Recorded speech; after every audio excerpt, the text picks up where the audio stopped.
கோயில்தான் போனாலும் புண்ணியம் செய்தாலும் என்னுடைய பாவம் தீருமோ?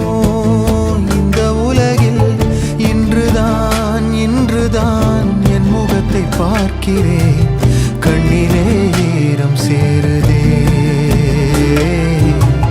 கல்லையும் காலம் மாற்றுதே.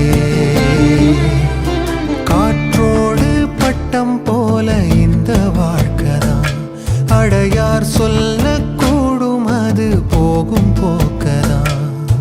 கண்ணால் காண்பது இங்கு பொய்யாய் மாறுமா? எங்கோ போனது என்னிடம்